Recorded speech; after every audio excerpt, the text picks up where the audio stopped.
Yes, this is the first time I heard and saw the pictures and the video. It is tragic. And yes, that is very brave. But can you imagine if they had legally had the right to carry weapons? Right, right. The story would be so And different. apparently they're going And to crack again, down this on is why handguns. of course, yes, I saw the video of their prime minister, I think, saying we gotta be more strict, which is he's angling the fact that the father had license for his weapons. That is not being more strict, it's being more accurate. Somewhere you made a mistake on your background check or something. Other people shouldn't pay for that. Nope. liveuptofreedom.substack.com, liveuptofreedom.substack.com. By the way, Bob wanted to make sure, why were we not talking about Rob Reiner? We did a whole show on that yesterday and even confronted our concern with President Trump's remarks about Rob not being very respectful to the family at this time and the death, the way he was killed. But it is interesting, Bob wanted to go to that topic. I don't know what we could say about that topic. You know, we reported everything we could yesterday, but that's interesting. Out of all the things that he could have pulled that we should be talking about, he went to that one, but there you go. Well, I should say, Rob, just in case if you also watch Worldview Tube, in 1 hour I will be starting my show. Feel free. We don't open the phone today, but tune in. Tune in, Bob. You can listen to Crosstalk, and then the next hour, 3 o'clock, you can listen to Annie at Worldview Tube. You have 3 hours of this to get you all lit up. I have more conspiracy coming up. There you go. There you go. She promises lots of conspiracies. Take care, guys.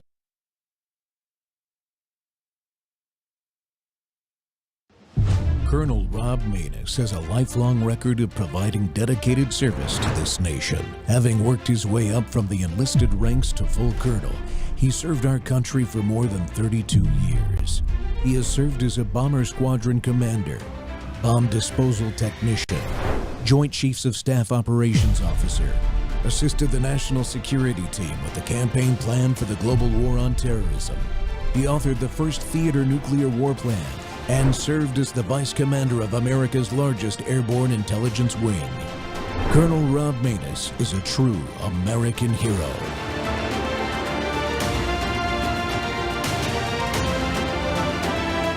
This is Rob Maness Live.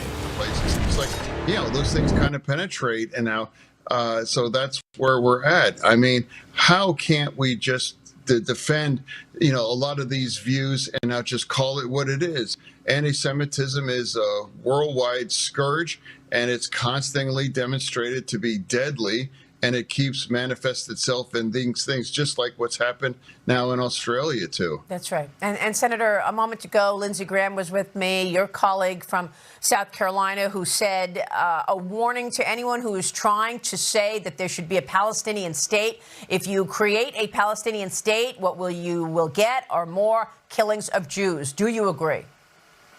Absolutely. It's an absolute betrayal for Israel and for the worldwide Jewish community, like whether it's France or Australia or any of these nations, our Western allies now calling for a two-state solution when Hamas refuses to disarm and are actively trying to kill Jews. I can't imagine why anybody would do that at this point.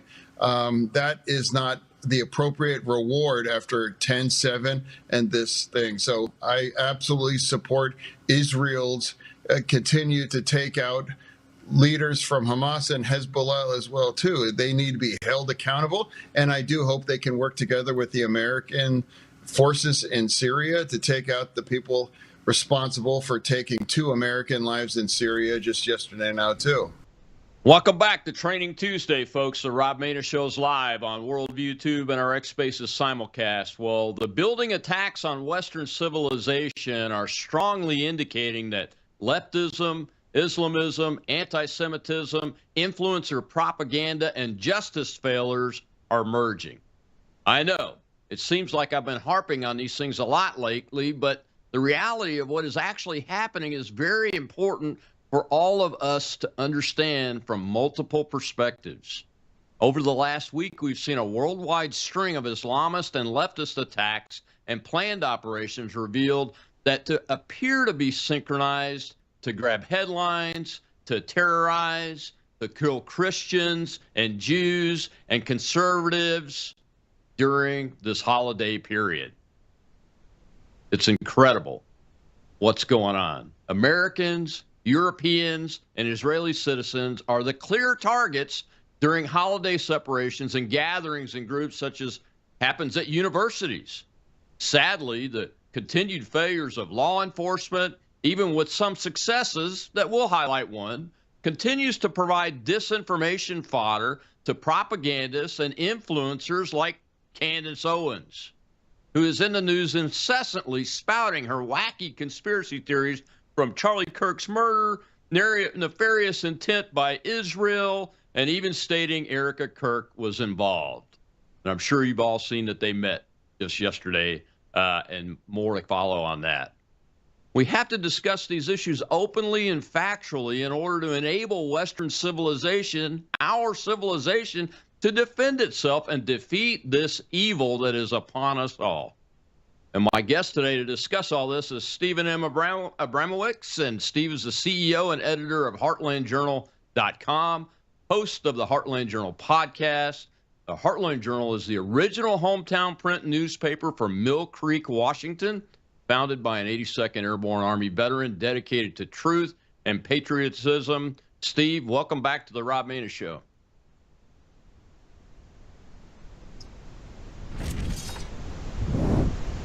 I think I got him. Hey, welcome back, yes. Steve. Thanks for having me, Colonel. Merry Christmas.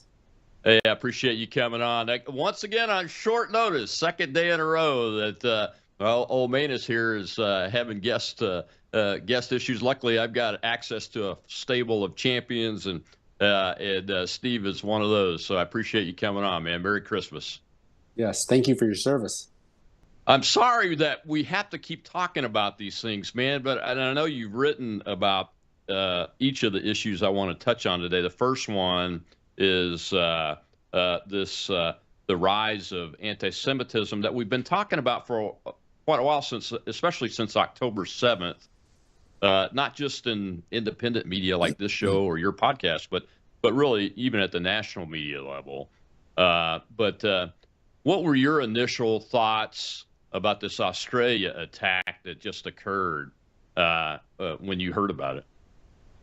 I remember living in Australia in the 90s, and they had one of the strictest immigration policies on earth at the time. And sometime around the 80s, they loosened it up dramatically. And so what you see, just like you see in Europe, just like you see in America, is especially through the student visa program, they took people over vetting. And sooner or later, even though for citizens of Australia, they had a gun buyback and they were touting the peacefulness of people not having a First Amendment or a Second Amendment right, I should say.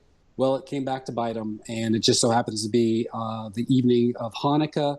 So it was a anti-Semitic Jewish attack, which the oldest hatred on earth, I guess, reared its head again after maybe a couple of decades of somewhat calm and peacefulness, give peace a chance on the planet. But here it is again in our face, and 10 innocent souls are gone, not to mention what happened in Brussels. And of course, we did have a good thing last night. We had the people taking to the streets where communist governments were peacefully elected out of office in Chile and Bulgaria. But that's overshadowed, of course, by the violence of Islamic extremism. Yeah, and you see pictures, and I wanted to highlight the anti-Semitism, but this is more, and I wanted to ask you, do you agree with me? I think it's more than just hatred against Jewish people. This is an all-out attack that appears to be global by Islamist extremists and their supporters, which include leftists. The red-green axis, Islam and Marxism, together are acting together, and it's worldwide. And they're not all kinetic. Like I think last night I also saw a video coming out of the Brussels Christmas market being not kinetically attacked, but disrupted by Islamists and Palestine supporting, Hamas supporting protesters and those kind of things. But that's happening all across Europe, where these Christmas markets are very popular.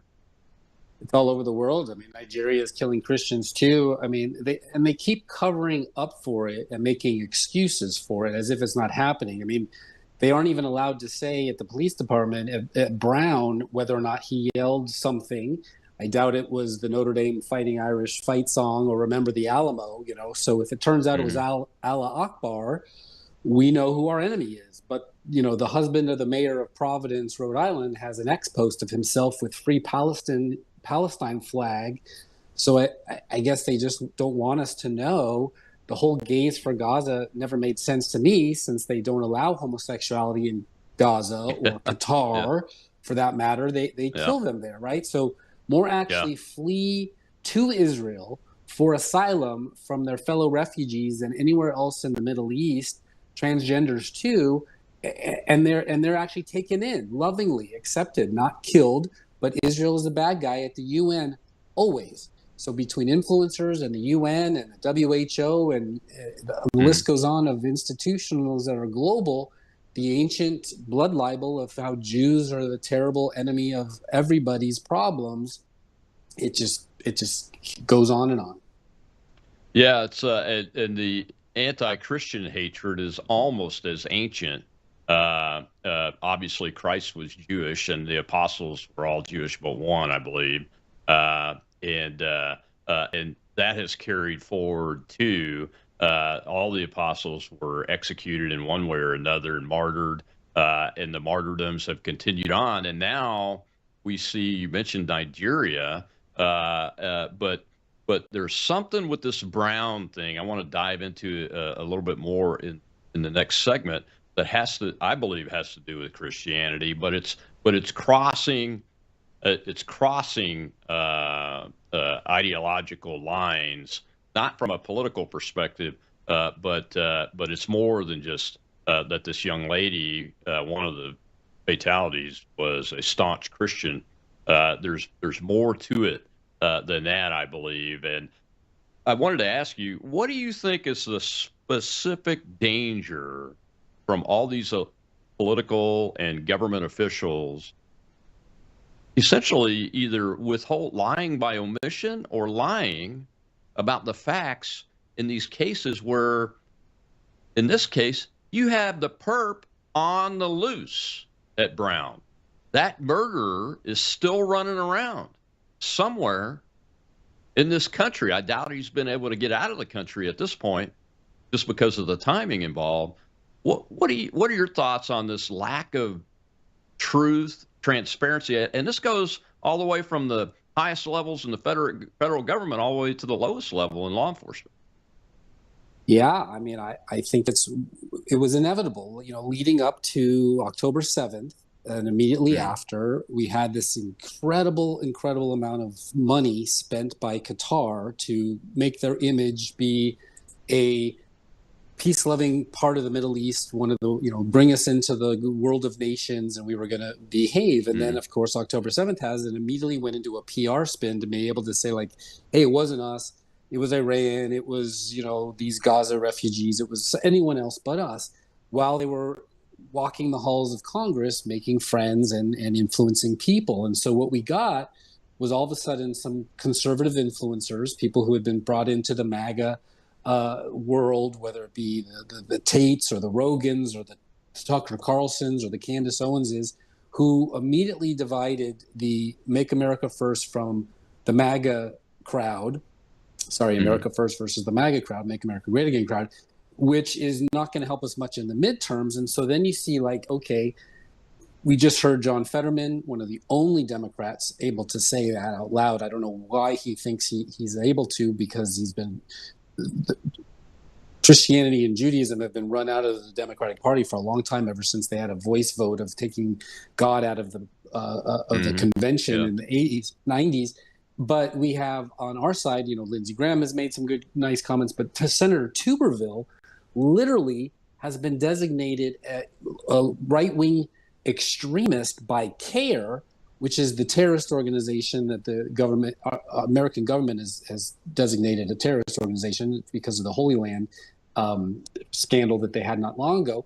And so I can't help but think that when you see people like this shooting, this woman was targeted, and she just happens to be the vice president of the conservative club of Brown, and it's a very liberal university, so very few of people like her. Then you have Rob Reiner's son, who kills his mom and dad. He's a transgender who's had a drug addiction, and he's been, heard fighting the night before at a party, and then, covered in blood. So, innocent until proven guilty, but it's looking pretty bad. These people have been, and even Rob Reiner himself checked himself into a mental hospital last November because of his Trump derangement syndrome. So what we're seeing here, I believe, is these atheistic, communistic zealots are going completely crazy because they're losing in the realm of politics in DC, whether they shut down USAID, whether they're exposing the fraud from the Somalis in Minnesota and now Maine, taking advantage of all the services, which means they're probably not going to win re-election, because if people were given a fair election, they're not going to vote for that. I wouldn't think so. We don't like to be ripped off.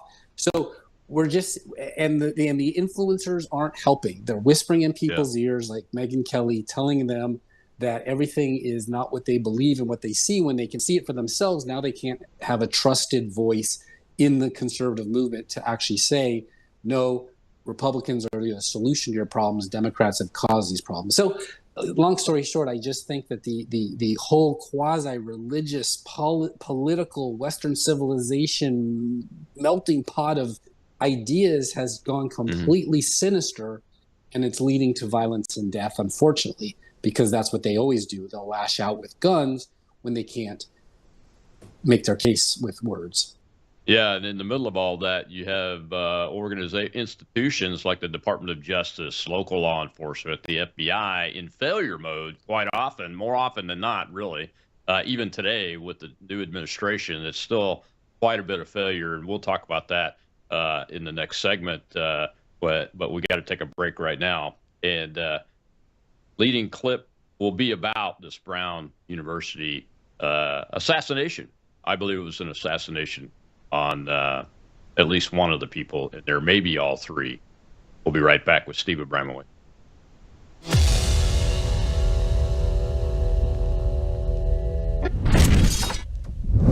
You woke up with a sore throat and a low-grade fever. You know you are getting sick, so here's your choices. You can get sicker and miss work.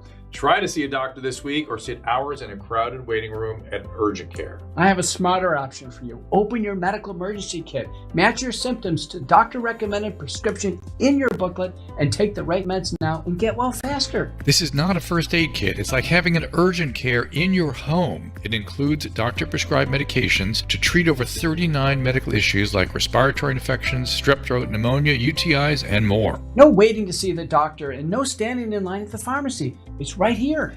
Every home should have at least one medical emergency kit, and here's how to order. Go to worldviewhealthcare.com. Your kit to treat dozens of common and serious illnesses is rushed to your door. worldviewhealthcare.com. That's worldviewhealthcare.com. The emergency kit available at worldviewhealthcare.com. Make sure you don't have to go to urgent care. I got pneumonia. I didn't have to go. I took this last year. Stayed at home. Went to bed.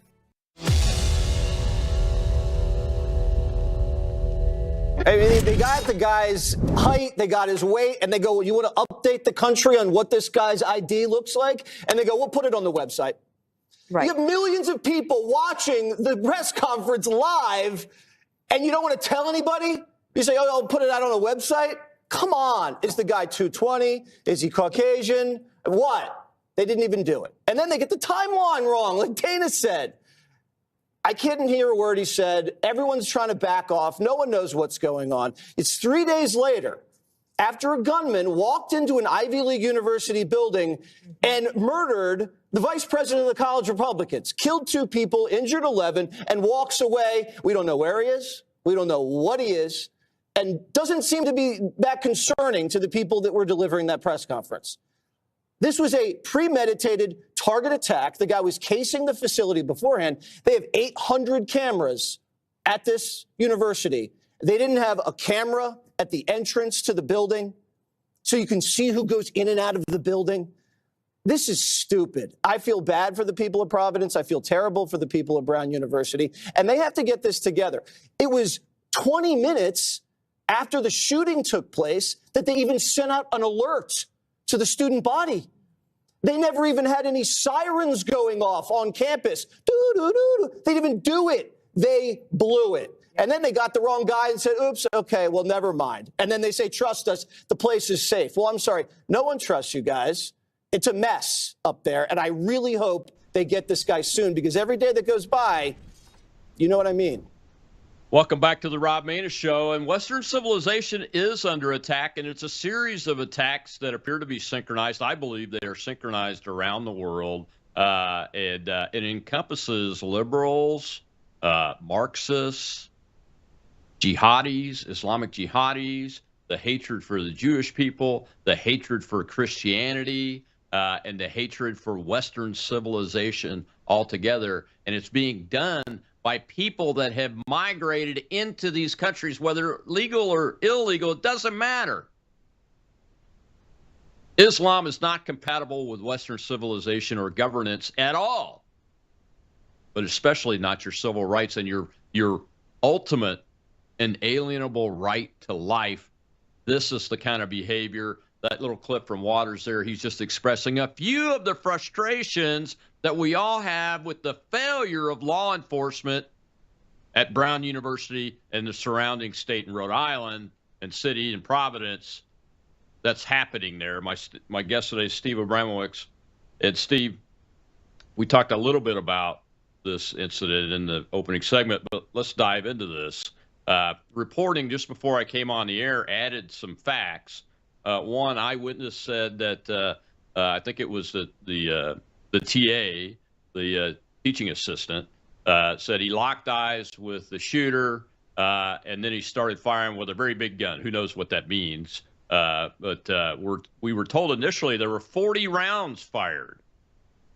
But this guy says it was probably about 5. They went right up to the individuals that he killed and shot them deliberately and then left. Now, there's a couple of things about this classroom. It was being run by the leading economics professor at Brown, a Jewish man. That's one. Two, the young man that died was, I think, an Uzbekistan immigrant that wanted to be a surgeon, I believe. I don't have his name. And then the young lady that was killed is Ella Cook, who's a Christian, but also the vice president of the College Republicans chapter at Brown University, which I can't imagine is very large, because Brown, I think, is the most progressive Marxist university amongst the Ivy Leagues. And then they have video of who they think is the real perp after they've named a U.S. Army veteran soldier, infantryman, as the potential guy, put his name out and everything, and had to let the guy go because it was false. I don't know where that tip came from. Did it come out of the FBI? This is what got me to use this incident, as a matter of fact, because if it came out of the FBI, it's another failure at the Department of Justice and their agencies. And then you see the video of the man that they think is the actual perp, and there's a segment of this video where, and I've lived in Middle Eastern countries and been around Arab men quite a bit during my lifetime, where he's walking, and the only place I've ever seen a man do that kind of walk with their hands clasped behind their back is in a Middle Eastern Arab country. Those are the things that we think we know about, but the police won't say any of that. They won't even put out a description of the perp so the public can help find him. I don't trust anything. I don't trust the video, because when I first saw the video, it looked like maybe a trans Tifa type person, somebody like who's going through a transition. But then it turns out they arrest a guy. He doesn't look anything like that. He's a small, thin, much younger looking person. And then the video you saw, I saw that too. But for all we know, that was from 15 years ago in Berlin. Like we know nothing. And because but here's what we do know: Brown University is a gun-free zone. The Brown University president, $3 million a year, very liberal woman, and spent a lot of time in D.C. Even that day, had to turn her flight around and come back for whatever reason. She couldn't harden her campus against violence and protecting her students, which is her one job. You got the liberal mayor, the Spanish-speaking chief of police, the governor of Rhode Island. The state with the strictest gun laws in the country immediately blames the gun. Whether it's, it's never the gun. It's the trigger finger, and it's the crazy brain behind pulling the trigger. They never discuss that, and they ignore the victims like Laken Riley and Kate Steinle, and now we have a new one, Ella Cook, Charlie Kirk for that matter. But instead, virtue signal to their base, the base now that's been proven to be NGOs, making millions on illegal immigration and pharmaceuticals, regardless of whether these people are from Pakistan, Uzbekistan, Gaza Strip. Just bring them in. The old Ted Kennedy 1965 Immigration Act, just bring them in anywhere but England and France. And I wish the Catholic Church and the evangelicals were their base, so we could earn grace from God. But they don't have the same kind of donors money as these Qatari folks do. Oil somewhere between $75 and $100 has made them the richest people on the planet, and they don't use their money, unfortunately, to spread the gospel and the good news of Jesus Christ. They spend it on terror, unfortunately, as you can see in Yemen or as you can see in Syria. So, of course, these Obama, Biden, sometimes Reagan, Bush judges, they've been letting them off without bail. In Minnesota, a jury found someone guilty of $7 million of fraud, and the judge just dismissed it. No jail time. So I understand Jesse Waters' frustration, believe me. Certainly not scales of justice or justice being blind. But if you don't know your enemy, if you don't name your enemy, if you don't study your enemy, like General Flynn gave us the book on house-to-house fighting, then you'll get killed by your enemy. And these folks who are coming in here are not coming here to go to Harvard, become the next Einstein, become the next, Amadeus Mozart. They're spreading their Sharia law in places like Texas and Minnesota, and it is causing great, great harm, especially if you are in a religion that doesn't agree with them, like all of them, Hindu, Sikh, Jewish, Christian, Catholic, Protestant. There is a clash of cultures, and we've done this to ourselves. We let them in, invited them in, like refugees like Ilhan Omar, and they turned around and immediately started cheating the system, bringing in all their friends to cheat the system even more to the tune of billions of dollars. And here we are now losing innocent lives over what? Thoughts and beliefs, conservatism and Christianity. We're certainly not aggressively attacking them so that this is some kind of retaliation. This is a jihad. This is a holy war against people that they don't agree with. And that is the most frightening thing in the world. And America was not founded on that. It was the exact opposite. It was founded for religious freedom to be expressed without fear of government consequences. Well, now we have fear of consequences from our neighbors that we allowed in as asylum seekers or refugees or students. It's terrible. It's not what I want from my country in 2026. I got kids too. It is terrible. And when you combine it with the leftists, the Marxism, especially at the university level, and you combine those two things together, you end up with assassins like the guy Tyler Robinson, that I'm convinced is the shooter of Charlie Kirk. I've seen all the videos and read the documents that we have so far and seen the evidence so far. That's who I think it is, and he's not Islamist, but he's connected into these groups and these networks that are funded by the Qataris, the Soroses, and have these billions of dollars that create the point of attack, which in Kirk's case was Tyler Robinson, but now this time you have folks opining that the young lady Ella Cook from Alabama, God bless her, was targeted because of this eyewitness from the teaching assistant there that saw that the individual came in. He didn't hesitate. He went right up to her, shot the young man, fired a couple more rounds trying to hit somebody, and then left, as if it was a very well planned and executed operation, which isn't surprising when you look at the video of the shooters in Australia. Exact same thing. Very methodical, and very professionally took 11 minutes trained. for those police to stop fire back. So the same problem in here. Australia. Yeah, same problem. Failures on the government's part. Absolutely. to protect. They just go and protect. Yeah. You know, here in Nashville, we had the Covenant shooting 2 years ago, almost identical, broke in through the window, targeted individuals, and they all 6 were killed. We still haven't gotten to the bottom of who they were and why, but the same situation here where he or she, whatever this person is, targeted at least her, if not all of them, like you said, so had to know where they were, what time, and how it was a soft target that they could actually exploit. There are certainly military tactics deployed here. And again, it was a gun-free zone. So how did they get that onto the campus without being detected? 800 cameras. We've only seen 1 or 2 grainy pictures. You saw the video where he puts his hand behind their back. Doesn't mean anything to us. We can't. And the fact that the person's on the loose. So wouldn't we think, like after the Boston bombing, oh my gosh, all eyes needed to find this person so it doesn't repeat and kill even more?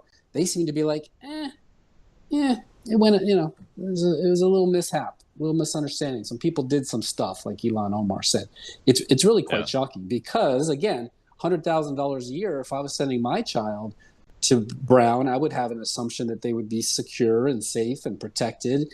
And if something bad happened, they would have our back and protect us. Doesn't seem to be the case. And I think that has a lot to do with the fact that most of these colleges stopped relying on tuition to pay their bills and a lot more on Middle Eastern grants and gifts and NIH dollars and research money from the government, who are their real employer, not the parents of the students that are supposed to be there to learn an education, because they got rid of classical education a long time ago.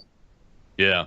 And, you know, I didn't even bring this up, but I think all the doors on these campuses now, the Ivy League ones, you have to have a student ID to enter them. You have to swipe to enter these. So the guy got in somehow. It's unbelievable. And I think you used the right word. It's shocking, Steve, that at the level of either incompetence or malicious non-compliance, withholding of information because they want to cover if something doesn't meet the narrative that they like. And it seems to happen a lot in these blue towns inside the United States. And Australia is just a blue nation at this point. They've gone completely down the leftist, Marxist, Islamist road. And blue towns are that's usually exactly surrounded by a blue university, whether it be UCLA, Berkeley, California, Illinois, Northwestern Michigan, you name it. And you can see where all of these Middle Eastern studies grants and professors have riled up a lot of the students to get them to be activists, really. And so when we saw the burning of the Teslas, or we saw the campus protests, Summer of Love 2.0, where they were camped out at the University of Washington all night long, very anti-Semitic administration there too, and they let them do it. Unlike, say, when Reagan cracked down on the Berkeley anti-war protests, and that was the end of it until Kent State really put the end of it. This is giving them all the room to breathe, like the Baltimore mayor had said during the riots of George Floyd. So we've just basically reaping what we sow. This is the reckoning. This is letting them have the hatred and the just spinning out of control, and then no consequences. All of these judges that are letting them out of jail without any bail or any real consequences just lets them, appeases them to do it again.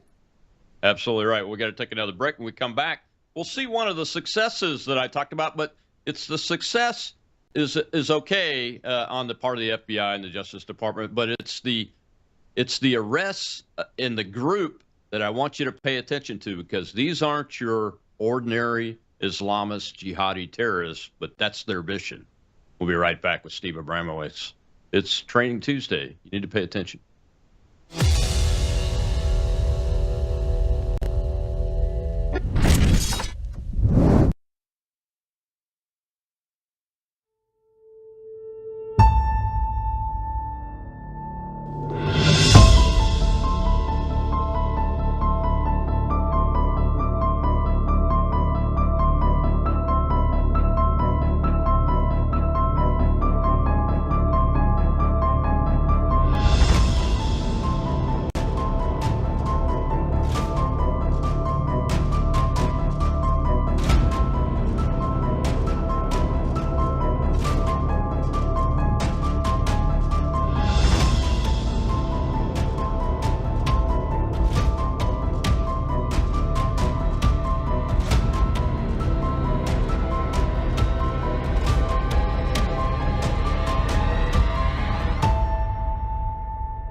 The FBI's Joint Terrorism Task Force intercepted a scheme by members of a violent extremist group we believe determined to detonate explosives at multiple businesses on New Year's Eve.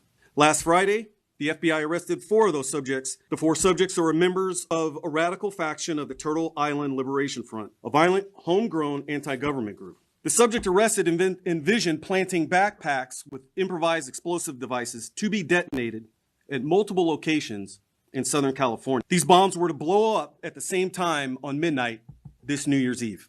The plan stated that the IEDs would be complex pipe bombs. It included instructions on how to manufacture the bombs and contained guidance on how to avoid leaving evidence behind that could be traced back to them. Our investigation uncovered evidence in that the group would test the explosives in the desert. We learned that the alleged co-conspirators had recently started acquiring precursor chemicals and other items necessary to accomplish this task. In recent days, the alleged co-conspirators discussed plans to travel to the desert on the 12th to detonate the explosives. Knowing this, staged multiple SWAT teams, special agent bomb technicians, our evidence response team, along with the FBI's elite hostage rescue team to disrupt this plan before any harm could occur. Welcome back to the Rob Maness Show. And look, Western civilization's under attack. You have a building a series of worldwide operations that are going on, and it's a intersection of ideologies that includes liberalism, Marxism, progressivism, Islamism, and their hatred for Jewish people, for Christians, and for Western society altogether, that has culminated in this. And the interesting thing about this group, and my guest is Steve Abramowitz, the interesting thing, Steve, about this group is these are not migrant. They don't appear to be so. They appear to be white, liberal individuals that have made up this Turtle Island Liberation Group that have now what's been achieved here with this, not the arrest and the disruption of this operation, but the achievement is that the Islamic Marxists have culminated into creating terrorist groups right here in the United States made up by demographics of people that are not migrants from the Middle East or Islamic nations. And that's what's got my interest on this one. What say you, Steve? I say yes. I mean, one of them is a known Antifa member who's been known to wreak havoc. And so what we are seeing is the Marxists all coming together. The friend of my enemy is my friend. And so, like we talked about earlier about the, gays for Gaza are willing to get involved with the Muslim Brotherhood, not because they all agree that, everyone should be able to love who you love. It's because they all want chaos and will work together to achieve that. And I had said before inauguration, maybe even on this show, sir, before the election, that the AG was the most important pick Trump is going to make. After the Jeff Sessions fiasco, it had to be right this time. And, maybe with his first pick, Matt Gaetz would have been, we'll never know. But Pam Bondi hasn't done very well. It's been almost a year, and we've seen no consequences. They did say they designated Antifa a domestic terrorist group, but that has meant absolutely nothing. And this arrest of these folks, I forget the name, their silly name that they're going under, isn't being prosecuted as domestic terrorism, although it should. I hear Dan Bongino wants to quit over disagreements, and Cash is suing an influencer instead of releasing the pipe bomber information, et cetera, et cetera. So Qatar, the Muslim Brotherhood funders, just had a conservative influencer boondoggle in Doha. Yep. Tucker came back saying he wants to buy a house, which is nice. And, you have to be a Muslim in order to own property there, unlike Israel or America. But maybe he's going to, convert to Muslim. I don't know. I don't know his heart. But the bottom line is that the people that they're working with, the ground troops, the cells, the shock troops, one of which I believe is a Chinese national, are literally here to foment these problems. It reminds me very much of, say, the FBI's botched kidnapping of Gretchen Whitmer, right? Where they had one or two folks who were ideologically driven to do it, but 15 or 20 FBI handlers entrapping the poor guy. So this is the same thing that we're seeing now. If they would have pulled something off in Los Angeles, this would have been outrageous. It would have been just one more on top of what we've seen in Brussels and in Australia. And several years ago, Christchurch in New Zealand, this happened too. So, and that's another gun-free country. So my biggest concern is that the justice system, the FBI, NSA, DNI, Attorney General are not doing what we need to do to prevent something like a 9/11 from ever happening again, which is exactly what was happening pre 9/11. And we were set up. And so when it actually happened, we all were surprised, but the law enforcement community wasn't. They knew that they had been so lax and so accommodating to the hijackers that it was going to happen. Just a question of when and where. Same thing here now. It's happening ever since, the Miami Pulse nightclub attack, or like I said, the Antifa Chop Chaz zone in Seattle, Washington 4 years ago. These have just been accumulated over and over again. And the bad guys say, why not? We don't get arrested. If we do, we're out in 30 minutes. We've got a bail fund. The vice president and presidential candidate Kamala Harris was actually helping the Minnesota Freedom Fund to let these people out to do all the damage they wanted to do, which led to Kyle Rittenhouse, being a vigilante and ended up in court. So same thing, vigilante justice on the subways in New York. Just last night, I saw videos of Jews being harassed after a Hanukkah menorah lighting on the subway because this hate that not only the government and the law enforcement agents and the influencers themselves have been propagating is leading to real people causing real harm on other real people, the ones who pay taxes and have jobs and made this country great, not criminals. Yeah, absolutely right, Steve. Well, we've got a question from the audience, the live audience over here. Let's go ahead and take that. Go ahead, Shel. We have Liz, sir. Hi, Liz. Liz? She might be stuck, sir. Well, we'll see. I was stuck. Sorry about that. Go ahead, Liz. Sorry about that. Hello, Colonel. Hello to your guests as well. My question is, can Brown University or these other universities be held accountable for their lack of security? We send our children to school thinking they're supposed to be safe. And as a parent, if that was my kid, that school would be burned down because I'd hired the best lawyers I could find. I mean, not to have a camera at the front door. Well, I think that's. I'll go ahead. Go ahead, Steve. I'll let you go. I mean, they had the cameras. There's 800 cameras. It's a small campus. It's not as big as like Alabama, which is so sprawling. I had Harmeet Dillon on my show very recently, and I asked if this was this type of thing. This is before this happened, a civil rights issue where you're basically not protecting the rights of your young students on campus, especially if they're conservative. And the answer is absolutely yes. And so what it's going to take is material damage to these universities like Harvard. They lost a lawsuit by discriminating against Asians, and it cost them a lot of money before they actually said, okay, we'll change our ways. So the same thing at Stanford and UCLA and Harvard, Princeton, Yale, Columbia is one of the worst. It's going to take people like you to sue them, unfortunately, get a lawyer and spend money to do it, to get them to knock it off. We've seen some presidents lose their jobs over it, but not enough of them.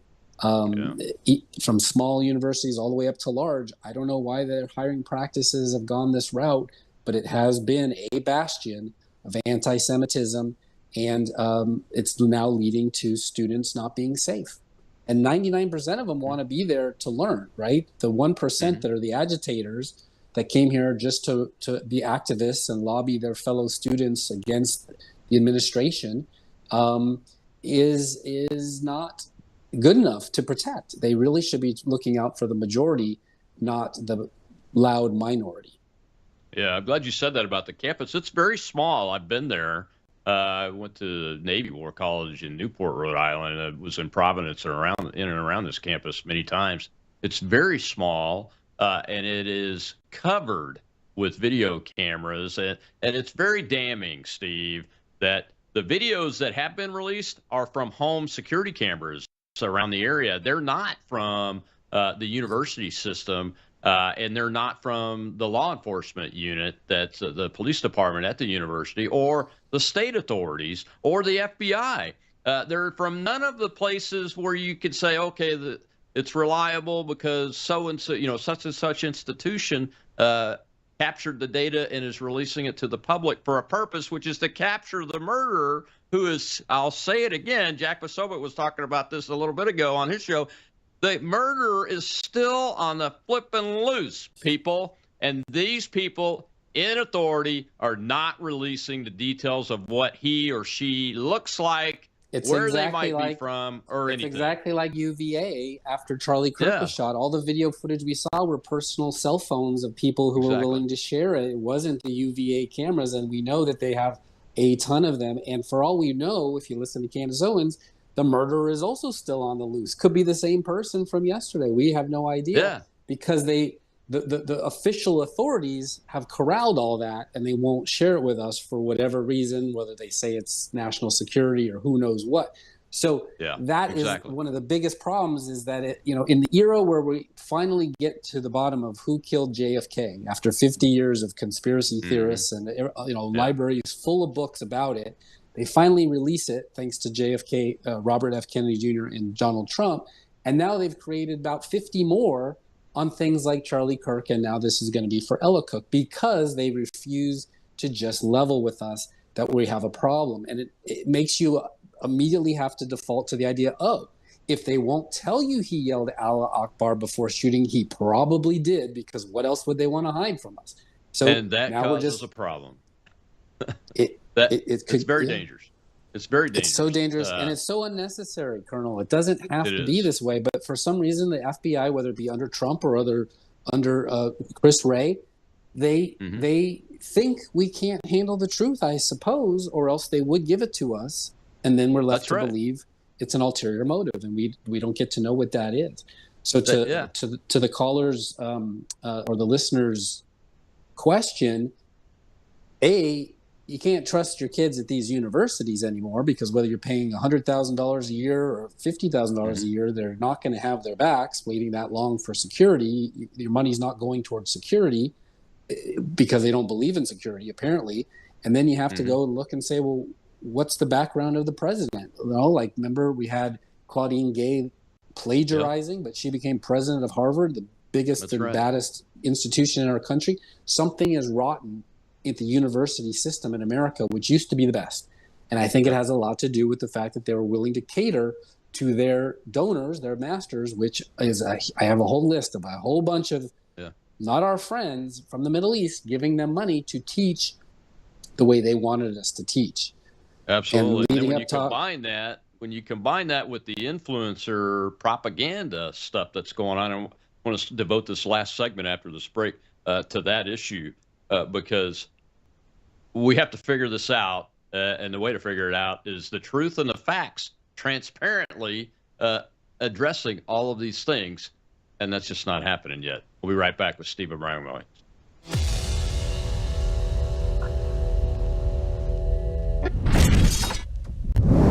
News is moving faster than ever, and so are we.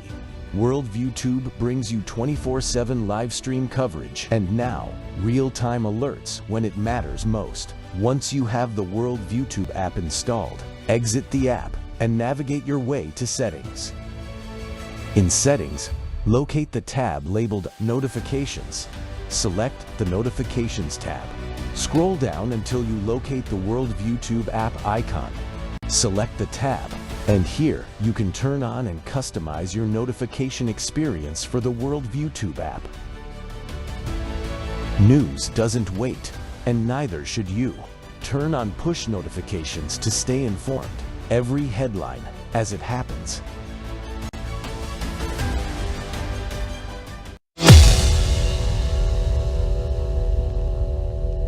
But madness is when you're sad or you're in pain and you're confused. When you're hurting and you don't know why. And that's what happened when Charlie was killed. Candace devolved into madness. I've been watching it for 3 months. She's been trying to figure out why. She wants to know why because she's been confused. No, Ian, that's wrong. Well, tell me how.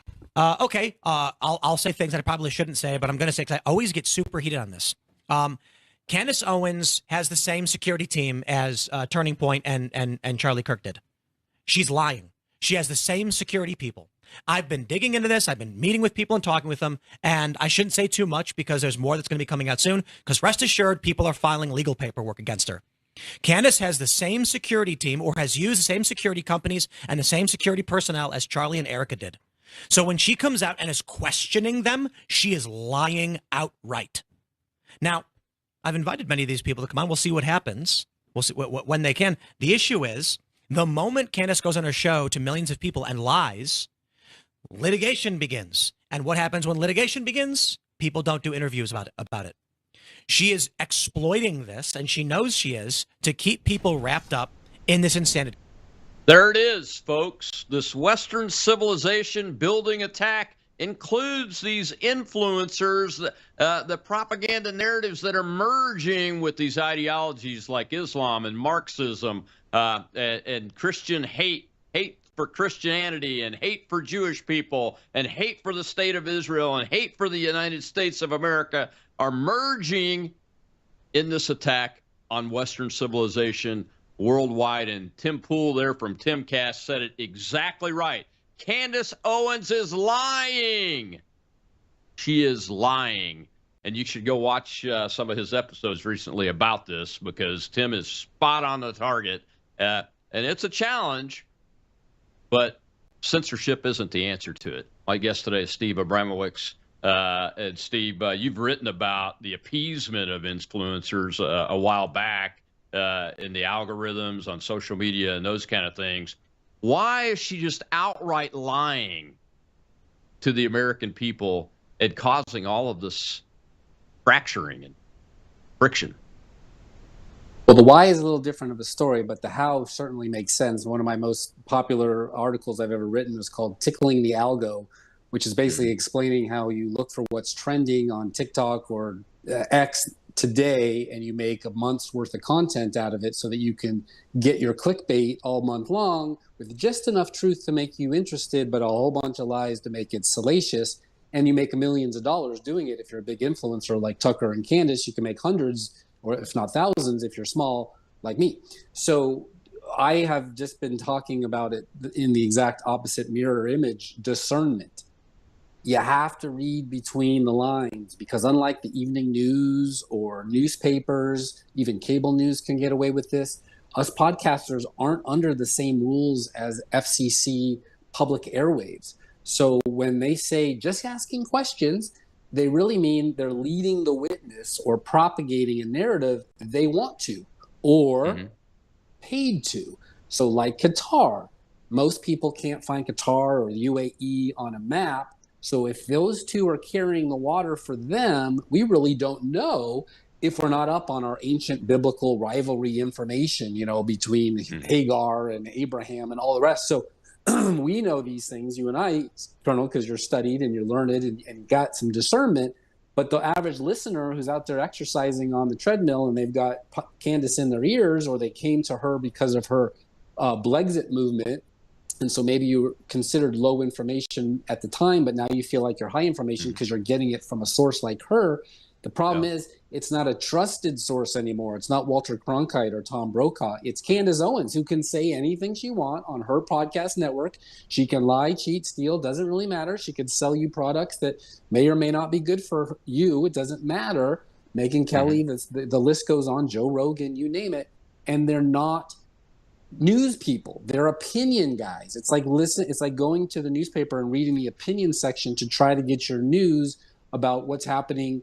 And if you do that, you end up with like Walter Winchell, who was, carrying water for Stalin, and you didn't know about the Ukrainian Holodomor, the massacre, right? So that's my point, is that Candace is free speech. She can say whatever she wants, but if she wants to tell us that the first lady of France is actually a man, she better prove it, because she's going to get sued a lot if they get mad, and that's exactly what's happening. And so whatever happened after Charlie Kirk very well may be just clicking for dollars to pay her defense attorney to take over for that. We don't get to know those things. We're only privy to the information she's willing to say on the microphone. Does that make sense? It's it's a clickbait journalism business model and has absolutely nothing to do with truth, justice, and the American way. That's the best way I can put it. She's a Catholic. She married a guy who's related to the royals in England. You know, she has her ulterior motives. We don't get to know those. And so as far as her and Erica Kirk having a summit and meeting together and burying the hatchet or whatever, who knows? 4.5 hours, maybe they were just getting their story straight so they can carry it forward for the next month and have more clickbait. Because the one thing we do know is there's about $100 million at Turning Point Faith just sitting there waiting for the right influencer or the right leader to take it to the next level after Charlie's passing. And we don't get to know anything about those negotiations or what they're willing to say or do to take control of it. Yeah, I mean, Turning Point's raising money hand over fist, along with a couple other MAGA-type organizations on our side. It certainly isn't Gator Pack. My pack. You can donate to Gator Pack at GatorPack.com, by the way. Throw us a Starbucks copy a month. Sign up for that, or throw $100 one time on there, and we can do more good business for America and help candidates that are true Make America Great Again candidates that don't really give a damn about politics from a partisan perspective or even an individual perspective, but care about this damn country. You know, one of the things that this show stands for, my ulterior motive for this show is to help the American people get truth, facts, with as little media bias as possible. That's hard to do. It's hard to do. I work hard at it, and I fail at it all the time, but I do get some facts out. And that what Tim was saying there is that Candace uses the same security team as Charlie Kirk's team. The same exact ones. It's documented. Those documents are out there. You can find it, which proves she's lying about the piece about his security team being part of the operation, et cetera. You shouldn't have faith in it. The challenge I have with that is that, okay, well, now we have these facts out here. And if I hadn't been researching for this show, Steve, I would never have come across that Tim Pool clip because I mean, I don't watch him regularly. I watch him when I can because that's the way this business is. Same type of audience that probably watch this show and yours and those kind of things. How do we help the American people, or how do the American people, more importantly, help themselves without calling for people to be censored or put in jail? But how do they help? How do we help them help themselves to know what the truth and the facts are, so that the fracturing that's occurring on MAGA right now, the MAGA coalition, is stopped and prevented so that we can win in 2026 and keep the House and the Senate? That's exactly a big question. Right. The best thing I can do is say, learn the art and skill of discernment. The producer of my show actually wrote a book called Breaking the Deception Code, The Art of Discernment. You need to be able to understand that if you see somebody say something on the TV, let's just take Sean Hannity, for example. He's the #1 guy at Fox News.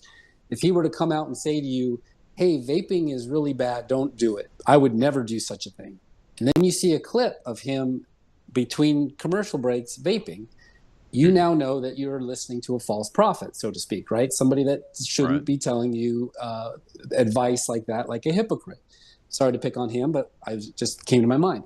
Same thing with Candace Owens. If she makes 32 accusations from everybody from the Mossad and Bibi Netanyahu himself to France coming after her, all these things with no evidence and no follow-up to say, look, I was right. At some point, you have to say, she's not credible anymore. I'm now going to discern that whatever she tells me, I have to take with a grain of salt. I'm entertained by her. She has a little bit of nuggets of truth, but I have to go dig deeper, either follow the money, read Steve's Heartland Journal to figure out if there's more to it than that, if it was a bill that was passed 10 years ago and all they're really doing is just running with it, like the Obama propaganda bill. That's all I can really tell people because, like you said, she has a First Amendment right to say anything she wants. Now, if it becomes libel or slanderous, she needs to get a lawyer, which she can afford. Her husband is very, very rich, George Farmer. He sold Parler to a consortium, and defend it. But if you get to a point where your evening news or your podcaster or your author or your friend who is in the military for 50 years all of a sudden burns you with something that you thought was credible, but it turned out not to be, now you have to determine, can you ever take their word for it again or not? And so when it comes to Candace Owens, as far as her 2025 behavior is, I wouldn't listen to her anymore. But some people still will until further notice. But there's a difference between a conspiracy theorist and a fact-based investigative journalist who actually discovers the truth. Find those people like Amy Mack in Texas and follow them until such time as they disappoint you, which maybe they never will, but they might. And then you won't be so hurt, and you also won't make such a big mistake, especially if they said, hey, I want you to invest $1 million here, and they took it all. All right. Well, man, thank you very much for coming on today. It's been a great show. Tell folks real quick how they can find you before I have to close here. Please come to heartlandjournal.com. Get it delivered to your inbox every day for free if you subscribe. And we have a Substack now. And we got a book coming out in 2 weeks called Songs About the Heartland, all about the shows I've done, 500 plus of influencers who make a difference in our community. Awesome. I'll get you back on when the book comes out so we can talk about that. That's great. Fantastic, my friend. I appreciate you. Well, tomorrow's Whistleblower Wednesday, and we got Matthew McWhirter, and we have to do this. It's coming up on Christmas week, and we're going to be talking about the worldwide Christian persecution. Steve mentioned a little bit of it that we'll be talking about in Nigeria, but this is a problem that is big and growing a lot bigger. You need to know what's going on.